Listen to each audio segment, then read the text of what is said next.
Video ini merupakan assignment dari program International Joint Class yang diselenggarakan oleh Fakultas Kedokteran Universitas Muhammadiyah Semarang dan Medical Faculty of University Kebangsaan Malaysia.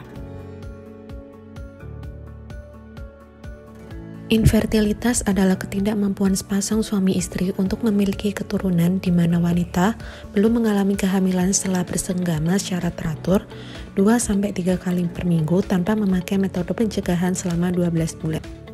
Klasifikasinya dibagi menjadi dua, yaitu ada primer dan sekunder. Untuk yang primer yaitu pasangan suami istri yang belum pernah memiliki anak setelah 1 tahun berhubungan seksual tanpa alat kontrasepsi. Untuk yang sekunder yaitu pasangan suami istri yang pernah memiliki anak sebelumnya tetapi saat ini belum memiliki anak lagi setelah 1 tahun berhubungan seksual tanpa alat kontrasepsi. Infertilitas selain dipengaruhi oleh genetik, keturunan, dan usia, juga dipengaruhi oleh status pekerjaan. Menurut beberapa penelitian, pekerjaan seseorang juga memegang peranan penting dalam menyumbang angka kejadian infertilitas, ditambah lagi dengan body mass index dan kelainan organ reproduksi. Kebiasaan yang harus diubah dan dikurangi. Yang pertama adalah gaya hidup seperti merokok dan minum alkohol, kemudian stres, kemudian infeksi organ reproduksi seperti gonorea, herpes, jamur, sifilis, dan vaginitis. Yang terakhir adalah pekerjaan.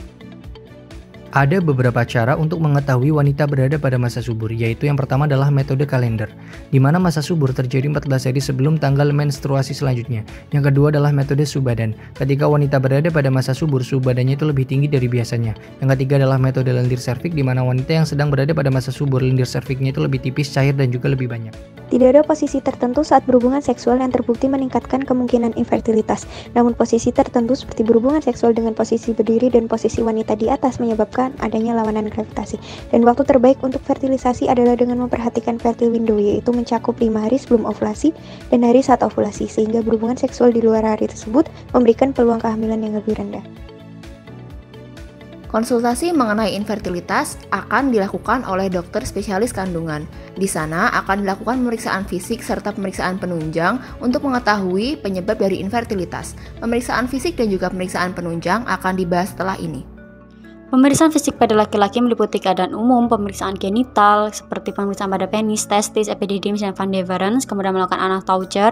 Untuk wanita, kita memeriksa tanda-tanda vital, kemudian evaluasi tiroid, pemeriksaan payudara, pemeriksaan genital luar maupun dalam, dan juga masas pelvik. Berikut adalah beberapa ciri-ciri sperma sehat yang perlu Anda ketahui. Jumlah sperma, pergerakan sperma, struktur sperma, likuifasi sperma, kadar pH sperma, dan jumlah air mani saat ejakulasi. Prosedur non-invasif yaitu berupa USG, di mana pemeriksaan USG transvaginal kini merupakan cara non-invasif yang cukup terpercaya untuk menilai bentuk, ukuran, serta patologi uterus maupun endometrium. Peran ultrasonografi dalam infertilitas wanita berasal dari berbagai faktor. Ultrasonografi adalah hal yang paling banyak digunakan dalam ginekologi dan telah merevolusi pengelolaan infertilitas wanita di seluruh dunia.